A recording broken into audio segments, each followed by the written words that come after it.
എല്ലാ പ്രിയ സുഹൃത്തുക്കൾക്കും നന്മകൾ ആശംസിച്ചുകൊണ്ട് ഒരു പുതിയ വീഡിയോയിലേക്ക് സ്വാഗതം. ഇന്നത്തെ ഈ വീഡിയോയിലൂടെ നിങ്ങളോട് ഞാൻ ഷെയർ ചെയ്യാനായിട്ട് ആഗ്രഹിക്കുന്നത് ഒരു കഥയാണ്. ഞാൻ വായിച്ച് എനിക്ക് ഇഷ്ടപ്പെട്ടൊരു കഥ നിങ്ങൾക്കും ഇഷ്ടമാകുമെന്ന് കരുതുന്നു, അതുകൊണ്ട് ഷെയർ ചെയ്യുന്നു. കഥയുടെ പേര് തായ് പരദേവത.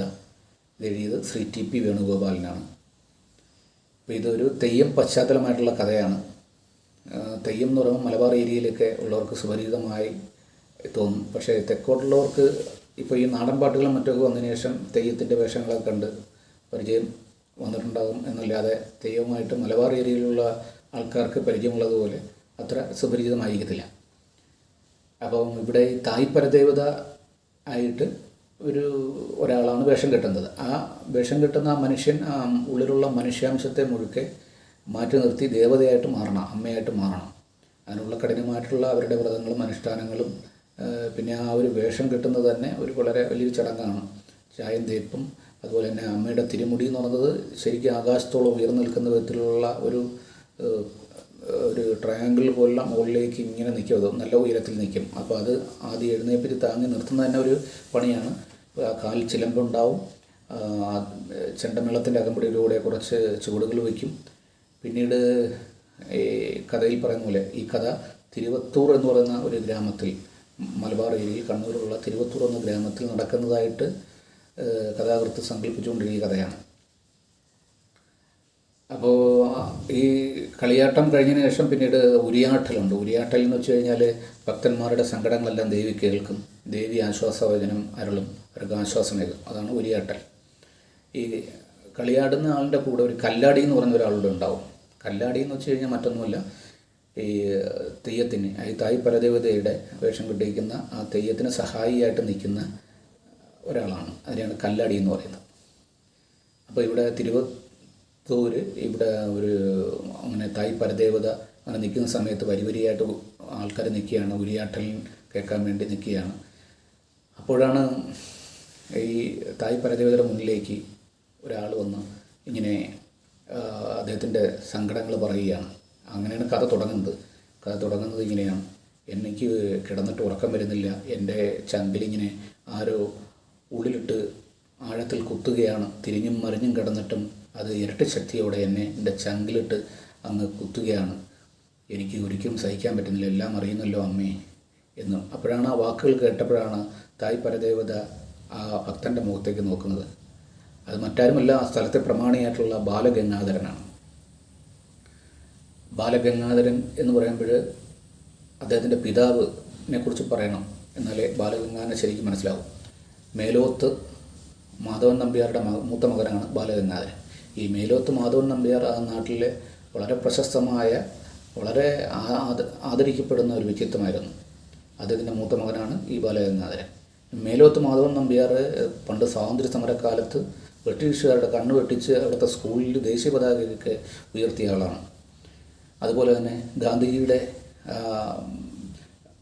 ഗാന്ധിജിയുടെ ആശയങ്ങൾ പിന്തുടർന്ന് ഹരിജനോദ്ധാരണ പ്രവർത്തനങ്ങളിൽ ഏർപ്പെടാനായിട്ട് 13 വയസ്സുള്ളപ്പോൾ ആ സ്കൂളിൽ കുറച്ച് വാദ്യന്മാരുടെ എതിർപ്പ് വഹിക്കാതെ ഹരിജൻ വിദ്യാർത്ഥികളെ സ്കൂളിൽ കൊണ്ടിരുത്തിയ ഒരു വിപ്ലവകാരിയൊക്കെയാണ്. അതൊക്കെ ആ കഥകൾ നാട്ടിൽ പ്രചരിച്ച കഥകളാണ്. പിൽക്കാലത്ത് അദ്ദേഹത്തിൻ്റെ ജീവിതവും അത് സാധൂകരിക്കുന്ന വിധത്തിൽ തന്നെയായിരുന്നു. അദ്ദേഹം അഗതികൾക്കെല്ലാം വളരെ സഹായമായിരുന്നു. അദ്ദേഹത്തിൻ്റെ പൂമുഖത്തേക്ക് ജാതിമത ഭേദമേനെ ആർക്കും പരാതിയുമായിട്ട് ചെല്ലാം. ആ നാട്ടിലുള്ള ഏത് അടിപിടി കേസും അനാശാസ്യമായാലും സ്വത്ത് തർക്കമായാലും എല്ലാം തീർപ്പ് കൽപ്പിക്കപ്പെടുന്നത് ആ പൂമുഖത്തായിരുന്നു. അതുപോലെ അദ്ദേഹത്തിന് അലട്ടിരുന്ന, അദ്ദേഹത്തിൻ്റെ അടർത്തി മാറ്റാനാവാത്ത വിധം അദ്ദേഹത്തിൻ്റെ പേരിനോടൊപ്പം ചേർക്കപ്പെട്ടിരുന്ന ജാതിവാൽ പേര് അദ്ദേഹത്തെ അസ്വസ്ഥനാക്കിയിരുന്നു. അതിൻ്റെ പശ്ചാത്താപം എന്ന വണ്ണം അദ്ദേഹം തൻ്റെ 3 മക്കൾക്കും ജാതിവാൽ പേര് നൽകിയിരുന്നില്ല. മൂത്ത മകൻ ബാലഗംഗാധരൻ, അതിന് താഴെ ഗോപാലകൃഷ്ണൻ, ചന്ദ്രശേഖരൻ, അങ്ങനെ 3 ആൺമക്കളാണ് അദ്ദേഹത്തിനുണ്ടായിരുന്നത്. അളവറ്റ സമ്പത്തും ഒക്കെ ഉണ്ടായിരുന്നു. അദ്ദേഹത്തിൻ്റെ ആയ കാലത്ത് അദ്ദേഹത്തിൻ്റെ ഉണ്ടായിരുന്ന അപ്പാർട്ട്മെൻറ്റുകളും ഷോപ്പിംഗ് കോംപ്ലക്സുകളും ഒക്കെ അതിൻ്റെയൊക്കെ വാടക ഇനത്തിൽ കിട്ടുന്ന തുക മാത്രം മതി ഒരു 3 തലമുറയ്ക്ക് ജീവിക്കാൻ വേണ്ടിയുള്ളത്. അങ്ങനെയുള്ള ആളായിരുന്നു ഈ മാധവൻ നമ്പ്യാർ. അദ്ദേഹത്തിന് ഈ സ്ഥാനപ്പേര്, ഈ വലിയൂർ എന്നുള്ള സ്ഥാനപ്പേര് വന്നു ചേർന്ന ഒന്നാണ്. അപ്പോൾ അദ്ദേഹത്തിൻ്റെ കഷണ്ടി കയറിയ തലയിൽ ഇത് കണക്കൊരു മറുകുണ്ടായിരുന്നു. നമ്മുടെ ഇന്ത്യയുടെ ഭൂപടം പോലെ ഒരു ചെറിയ ചാരനിറത്തുള്ളൊരു മറുകുണ്ടായിരുന്നു. അപ്പോൾ മൂത്ത മകനായ ബാലഗംഗാധരനും ഏകദേശം അദ്ദേഹത്തിൻ്റെ ഛായയും ഈ മറുക് അതേ സ്ഥാനത്ത് ആ ഒരു അതുപോലുള്ളൊരു മറുകും ഉണ്ടായിരുന്നുകൊണ്ട് നാട്ടുകാരെല്ലാം അവരെ ആദരവും ബഹുമാനവും ബാലഗംഗാധരൻ നൽകിയിരുന്നു. പക്ഷേ ബാലഗംഗാധരൻ ഒരു അച്ഛനെപ്പോലെ ഒരു വിപ്ലവകാരിയോ ആ രീതിയിൽ ചിന്തിക്കുന്ന ആളോ ആയിരുന്നില്ല. അദ്ദേഹത്തിൻ്റെ മനസ്സിൽ ഈ അയിത്തമുള്ളവരെ ദൂരെ നിർത്തണം, ഉച്ചനീചിത്വങ്ങളൊക്കെ അദ്ദേഹത്തിൻ്റെ മനസ്സിലുണ്ടായിരുന്നു. ഒരിക്കലും അദ്ദേഹത്തിൻ്റെ വീട്ടിലേക്ക് അങ്ങനെ താഴ്ന്ന ജാതിയിൽപ്പെട്ട ആർക്കും കടന്നു കയറി ചെല്ലാൻ അദ്ദേഹം അനുവദിച്ചിരുന്നില്ല. അദ്ദേഹം ജാതി കാര്യങ്ങളിൽ വളരെ കർക്കശനായിരുന്നു. അദ്ദേഹവും ഈ ബാലഗംഗാധരനും വിവാഹം കഴിച്ചിരിക്കുന്നതും അതുപോലൊരു ഉയർന്ന കുടുംബത്തിൽ നിന്നാണ്. അന്തസ്സും അഭിജാത്യവുമുള്ള സമ്പത്തുമുള്ള ഒരു കുടുംബത്തിൽ നിന്നാണ് വിവാഹം കഴിച്ചിരുന്നത്. ഇദ്ദേഹത്തിൻ്റെ വീടിന് വളരെ വിശാലമായ വീടും പൂന്തോട്ടവും രണ്ട് കാർ എപ്പോഴും ആ കാർ പോർച്ച് കിടക്കുമായിരുന്നു. ഒന്ന് ലോക്കൽ ആവശ്യങ്ങൾക്ക് ഒരു ടൊയോട്ട ഫോർച്യൂണർ കാറും അല്ലാതെ ദൂരെ പോകാനായിട്ട് ഒരു ലാൻഡ് റോവർ കാറും ഉണ്ടായിരുന്നു. അങ്ങനെയുള്ള ബാലഗംഗാധരനാണ് ഈ ദേവിയുടെ മുന്നിൽ ഇങ്ങനെ തലകൊമ്പിട്ട് വിഷാദമഗ്നനായിട്ട് നിൽക്കുന്നത്. അദ്ദേഹത്തിൻ്റെ വേഷം കണ്ടു കഴിഞ്ഞാൽ ആരും അദ്ദേഹത്തെ വിഷാദമുള്ളതായിട്ട് തോന്നത്തില്ല. അത് തോന്നരുതെന്നുള്ള അർത്ഥത്തിലാണ് അദ്ദേഹം ആ വേഷം ധരിച്ചിരുന്നത്. ആ വേഷത്തെക്കുറിച്ച് പറയുകയാണെങ്കിൽ അദ്ദേഹത്തിൻ്റെ നല്ല വെള്ളമുണ്ട്, അതായത് സ്വർണ്ണക്കരയുള്ള വെള്ളമുണ്ടും അതുപോലെ തന്നെ അലക്കി തേച്ച ലിനൻ ഷർട്ടും അതിന് മുകളിൽ ഇങ്ങനെ അതുപോലെ തന്നെ മടക്കിയ ഒരു സ്വർണ്ണക്കരയുള്ള മുണ്ട് ഇങ്ങനെ പിൻ ചെയ്ത് വെച്ച പോലെ തോളത്തിട്ടിരുന്നു. കഷണ്ട് കയറിയതാണെങ്കിലും ബാക്കിയുള്ള മുടിയൊക്കെ അദ്ദേഹം ചെയ്ത് വൃത്തിയാക്കി നല്ല ക്ലീൻ ഷേവ് ചെയ്ത മുഖം, സെൻ്റൊക്കെ അടിച്ചിരിക്കുന്നു. കയ്യിലൊരു വജ്രമോതിരം, ഒരു മുന്തിയ ഐഫോൺ പോക്കറ്റ് കിടപ്പുണ്ട്. ഇതെല്ലാം കൊണ്ട് ആൾക്കാർ ഇദ്ദേഹത്തിന് എന്തെങ്കിലും ദുഃഖമുള്ളതായിട്ട് ഒരിക്കലും ആർക്കും തോന്നത്തില്ല. മനുഷ്യൻ്റെ മനസ്സൊക്കെ അറിയണമെങ്കിൽ മനുഷ്യൻ്റെ മനസ്സൊരു ഒഴുകുന്ന പുഴ പോലെയാണെന്നാണ് പറയുന്നത്. അപ്പോൾ അതറിയണമെങ്കിൽ നമ്മൾ ആ പുഴയിൽ ഇറങ്ങി നോക്കിയാൽ അറിയാൻ പറ്റും അതിനകത്ത് മുതലുകളും നീർനായികളും ഒക്കെ ഉള്ളത് എന്ന് പറയുന്ന പോലെ ഇദ്ദേഹത്തിൻ്റെ ഉള്ളിൽ എന്തോ കനത്ത ആഘാതമേറ്റിട്ടുണ്ടെന്ന് ആദ്യം തന്നെ തായ്പരദേവതയ്ക്ക് മനസ്സിലായി. തായ്പരദേവത ഇവിടെ ഒരു പീഠത്തിന്മേലിരുന്നു.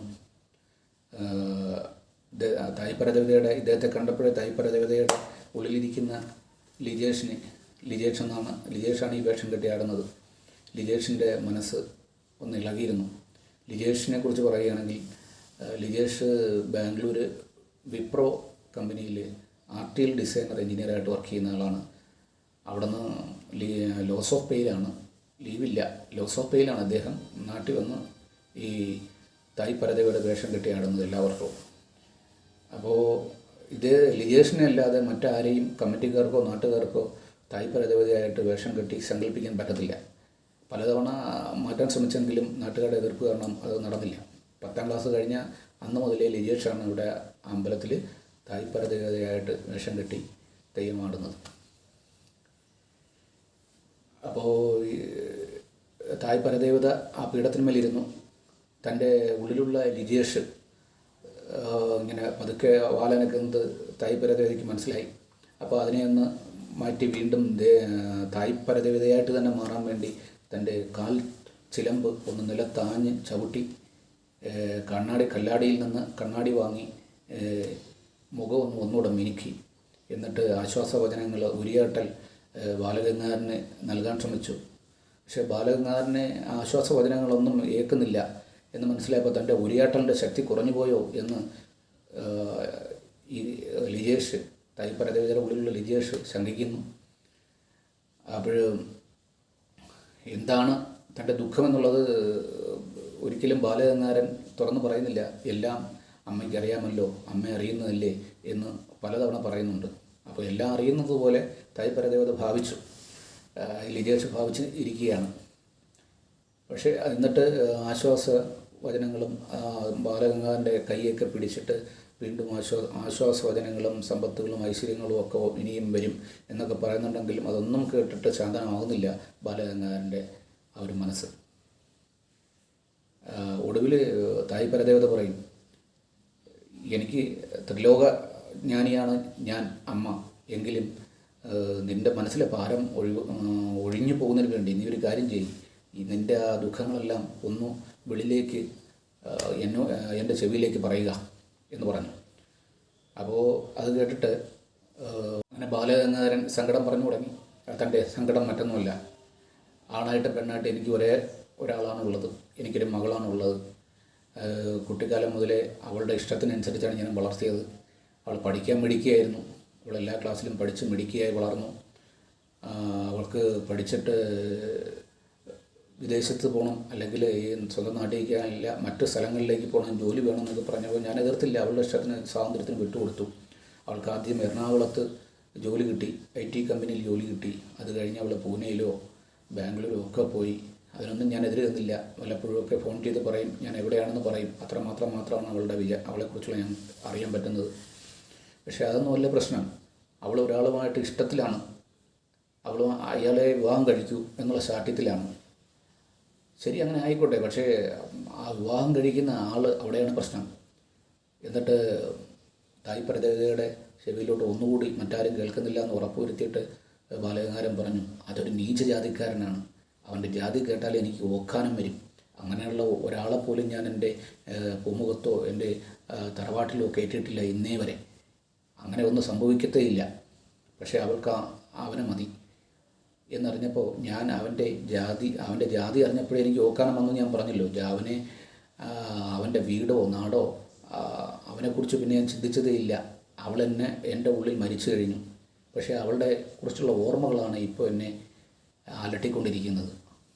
എനിക്കറിയാം ദേവിക്ക് അവളെ മനസ്സ് മാറ്റാൻ കഴിയില്ല, അതിൻ്റെ സ്റ്റേജൊക്കെ കഴിഞ്ഞു പോയിരിക്കുന്നു. പക്ഷേ ആ ഓർമ്മകൾ എന്നിൽ നിന്ന് എന്നെ വല്ലാതെ നൊമ്പരപ്പെടുത്തുന്നു. അവളെക്കുറിച്ചുള്ള ഓർമ്മകൾ അതെന്നിൽ നിന്ന്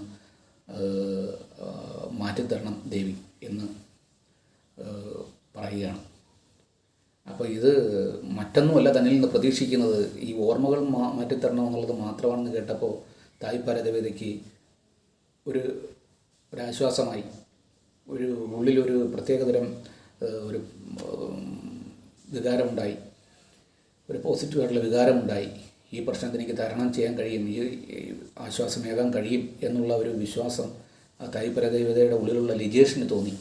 കാരണം ലിജേഷ് ഈ അടുത്ത കാലത്ത് ഒരു ഡിസൈൻ ചെയ്ത ഒരു പുതിയൊരു ആപ്ലിക്കേഷൻ ഉണ്ട് ബാംഗ്ലൂർ IT കമ്പനിയിൽ. മെമ്മറി ബറിയൽ ആപ്പ് എന്നാണ് എൻ്റെ പേര്. അതായത് ഓർമ്മ ദഹിപ്പിക്കുന്ന ആപ്ലിക്കേഷനാണ്.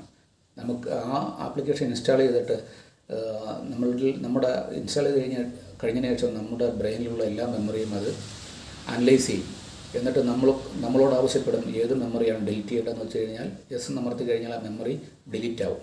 ആ ഓർമ്മകൾ പിന്നെ ഒരിക്കലും അവശേഷിക്കില്ല. അപ്പോൾ അത് പരീക്ഷിക്കാൻ പറ്റിയ ഒരു സാഹചര്യമാണ് വന്നിരിക്കുന്നത്.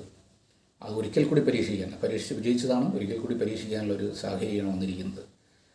അപ്പോൾ വീണ്ടും ബാലഗംഗാധരൻ്റെ കരം ഗ്രഹിച്ചുകൊണ്ട് ഇത് മറ്റുള്ള കമ്മിറ്റിക്കാരോ നാട്ടുകാരോ ഒക്കെ ശ്രദ്ധിച്ചു കഴിഞ്ഞാൽ അവർ പെറുകുറുക്കുമെന്നറിയാം. എന്നാലിപ്പോൾ ഇവിടെ അതൊന്നും അല്ല ആവശ്യം. അദ്ദേഹത്തിൻ്റെ ആവശ്യം നിറവേറ്റി കൊടുക്കുകയാണ്. എന്നിട്ട് ബാലഗംഗാധരനോട് പറയും, സ്വന്തം പോക്കറ്റിൽ കിടക്കുന്ന ആ ഒരു മഹായന്ത്രമുണ്ടല്ലോ അത് എനിക്ക് നൽകുക. ഞാൻ നിൻ്റെ ഓർമ്മകൾ ഏതൊക്കെയാണോ അതെല്ലാം ആവാഹിച്ച്, ഏതൊക്കെ ഓർമ്മകളാണോ നശിപ്പിക്കേണ്ടത് അതെല്ലാം ആവാഹിച്ച് അതിൽ ഞാൻ ആ ഓർമ്മകൾ നിനക്ക് പിന്നെ ഇല്ലാതാക്കി തരാം. നിനക്ക് മനസ്സമാധാനം ഉണ്ടാകും. നിൻ്റെ ആഗ്രഹം നാം നിറവേറ്റി തരുന്നതാണ്. നിൻ്റെ ഏതാഗ്രഹവും നിറവേറ്റി തരുന്ന അമ്മയാണ്. നീ ഒന്നുകൊണ്ടും ഭയക്കണ്ടെന്ന് പറയും.